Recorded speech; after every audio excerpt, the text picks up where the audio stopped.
Magtitimplahan tayo ngayon ni Kirsten ng kape. Ay, ang ganda. Kasama namin si Hanabi. Titimpla na siya ng coffee. Ilan? Tatlo?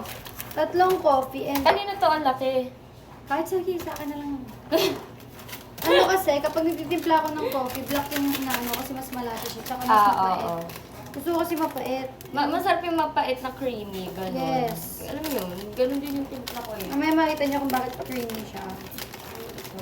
So, sa isang kape na ginagawa ko, 2 packs yung inaano ko.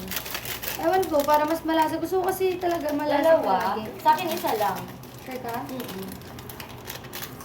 Kasi baka mamay mag-palpitate na naman tayo, wala pa naman nag-aalaga. Hoy! Andito na ako, huwag ka mag-alala. Masarap siya. Masarap. Uy. Ang pango mo naman.